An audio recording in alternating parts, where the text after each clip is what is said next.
تو انشاءاللہ جمعیت علماء اسلام ملک بھر میں نکلے گی، عوام کو اپنے ساتھ شریک کرے گی، اور ہم ایک پرامن تحریک ہیں۔ ہم نے ثابت کیا ہے کہ جمعیت علماء قوم کی وہ پرامن قوت ہے کہ جس کو ہر سطح پر ہمیشہ سراہا گیا ہے۔ پشتون تحفظ مومنٹ، اس کی قیادت نے جو پشتون جرگہ بلایا اور پھر اس پر جو تشدد کیا گیا اور ان کے کارکنوں کو شہید کیا گیا، زخمی ہیں، ہم اس پرتشدد کارروائی کے پرزور الفاظ میں مذمت کرتے ہیں۔ جب وہ مسلح بھی نہیں ہیں، جب وہ ایک پرامن جلسہ کرنا چاہتے تھے تو ملکی آئین کے تحت بھی کوئی ایسی رکاوٹ نہیں تھی، اور ہمیں تو ابھی تک سمجھ میں نہیں آ رہا کہ اس تحریک کو غیر قانونی کیوں قرار دیا گیا، کالعدم کیوں قرار دیا گیا۔ نہ اس بارے میں اب تک حکومت اپنی پوزیشن واضح کر سکی ہے، سوائے کچھ بیان بازیوں کے، اس سے زیادہ آگے نہیں جا سکی ہے۔ تو یہ چیزیں غیر جمہوری عمل ہے ملک کے اندر، اور کسی طرح بھی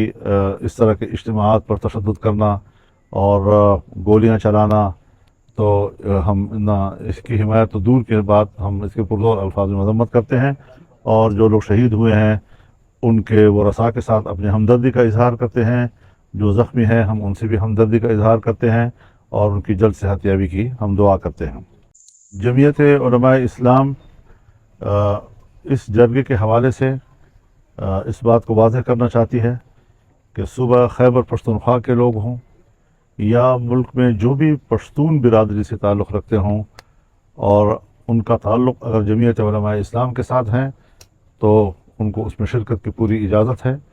کوئی کسی قسم کی پابندی نہیں ہوگی، لوگ اس میں شریک ہونا چاہتے ہیں۔ اور جمعیت علماء اسلام اپنے کچھ سینئرز پر مشتمل وفد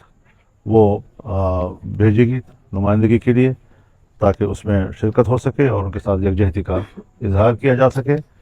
مسئلہ دو ہیں، ایک کہ بد امنی ہے ہمارے صوبے میں خاص طور پہ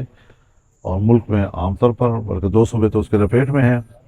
اور دوسرا یہ کہ ہمارے جو حقوق ہیں، ہمارے جو وسائل پر اپنا حق ہے، ہمیں اپنے وسائل پر اپنا حق دیا جائے۔ اس کے لیے جمعیت علماء اسلام پہلے سے بھی آواز بلند کرتی رہی ہے، اور ہماری آواز میں کوئی بھی آواز شریک ہوگی تو ہم ان کو خیر مقدم کہیں گے، اور اپنی طرف سے بھی ہم ایک تحریک اٹھانے کے لیے مشاورت کر رہے ہیں، تاکہ ہم بھرپور طور پر محروم لوگوں کے حقوق کے لیے اور صوبوں کے عوام کے حقوق کے لیے پورے ملک بھر میں تحریک کا آغاز کریں اور اس پر ہم آگے بڑھیں۔ لیکن چونکہ جمعیت علماء اسلام کی تنظیم سازی اب نہیں ہوئی ہے، تو اس کی جب ہم مجلس عاملہ اور مجلس شورا مکمل ہو جائے گی تو ان کی مشاورت سے ہم یہ چاہیں گے، اور یہ میری تجویز ہوگی، کہ ہم پورے ملک میں اس کے لیے تحریک کا آغاز کریں اور عوام کو براہ راست اپنی اس جدوجہد میں شریک کریں۔ ہم یہ بھی مطالبہ کرتے ہیں کہ جو لوگ شہید ہوئے ہیں حکومت فوری طور پر اس کی دیت ادا کرے، اور جو زخمی ہے ان زخمیوں کا سرکاری طور پر علاج ہونا چاہیے، اور حکومت اپنی طرف سے ان کی مدد کرے، اخراجات وہ برداشت کرے۔ اس سلسلے میں ہم نے صوبہ خیبر پختونخوا کی جمعیت علماء اسلام کے جو سیکریٹری جنرل ہیں مولانا عطاء الحق درویش صاحب، ان کی قیادت میں جمعیت کے زعماء کا ایک وفد خیر سگالی کے طور پر ان کے اور یکجہتی کے لیے ان کے جرگے میں شریک ہوگا۔ مولانا صاحب، آئینی ترمیم کے حوالے سے لوگ سننا چاہتے ہیں، کیا پیپلز پارٹی کو مسودہ ملا ہے؟ بلاول صاحب بھی آپ کے پاس ملاقات کے لیے آئے تھے۔ یہ اچھا سوال کیا آپ نے، لیکن جو بات میں نے آپ سے کہی ہے اس کو کہیں آپ اپنے سوال کی وجہ سے ثانوی حیثیت نہ دے دیں، اس کو اپنی حیثیت میں بھی رکھیں آپ لوگ۔ آئینی ترمیم کی باتیں تو چلتی رہیں گی اور روزمرہ کے حساب سے چلتی رہیں گی۔ اس میں حضرت اس میں پیش رفت ہوئی ہے، اور ایک تعجب کی بات ہے کہ آج جب پارلیمانی کمیٹی کا اجلاس ہوا اور ہم وہاں گئے تو آج کچھ حکومت کی طرف سے کاپیاں تقسیم کی گئی